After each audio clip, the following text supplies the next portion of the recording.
If they try to prosecute President Trump for mishandling classified information after Hillary Clinton set up a server in her basement, they literally will be riots in the street. I worry about our country. They've turned into the American Gestapo. MAGA is a direct threat to the, wait for it, the American state.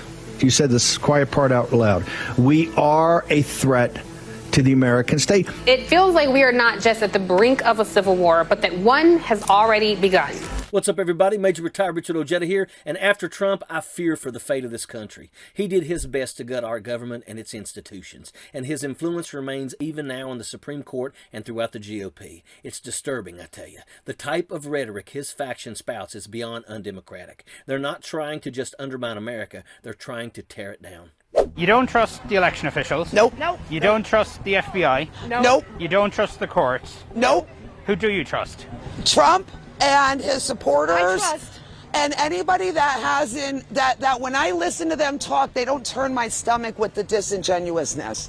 These people are a real threat to democracy. They may act like the most pathetic babies you've ever seen, but that's exactly the type of people we have to be scared of. After all, no one with any dignity picks up a gun and shoots up a school. It's only crooked, spineless lunatics that do that.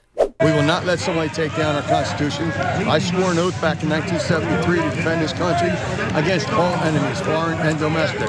And if it comes to domestic, that's what I do. If the UN comes in here, there are foreign invaders in our country, and I will do what I got to do to stand up for them. And you called yourself a militia, does that mean with guns? If that's what it takes. A militia is, look at the farmers back in the day. They didn't have guns. They used pitchforks and whatever they had available to them. Today, everybody's got guns. What's going to happen is, if the thing starts here and we have a civil war, people are going to have to pick what side they're on. There are people that think they're being attacked simply because they can no longer exploit the American government to do what they want. They think that they're the victims here, just because those folks who are oppressed are finally gaining a voice. These are the sorest losers you've ever met. And they want a civil war. They're preparing for it. And I will admit, I do wonder if we've crossed the line of no return, that we're already engaged in a civil war, a culture war that's torn our country asunder. It feels like it's only a matter of time before more happens. Trump continues to target the FBI. The GOP continues to threaten our country. It's insane how much these people are getting away with. Those January 6th insurrectionists have basically been martyred for the cause. They're only stirring up more and more violence, and it's alarming.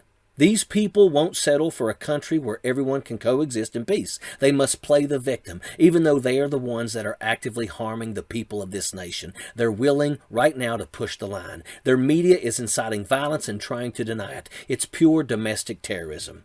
We should not tolerate this kind of behavior. I'm all for reason. I'm all for the government system that represents us. I'm all for bipartisan cooperation. But this, it's madness. These people are past logic or reason, sense or empathy. They genuinely are against America, and they're not even hiding it. Some of their figureheads, like Steve Bannon, are up there already calling for America's downfall. They are already outright stating the fact that they want our American government completely eradicated. And these are public figures. These are people with massive followings. I have no doubt that some large faction of their followers are polishing their guns, stockpiling supplies, and waiting for the day they can mount an attack against our government.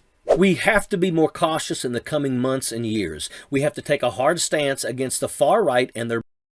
We cannot allow these people to gain any more power. They are a grotesque lot who stand for nothing but hatred, and that's a fact. Sappers clear the way, airborne all the way.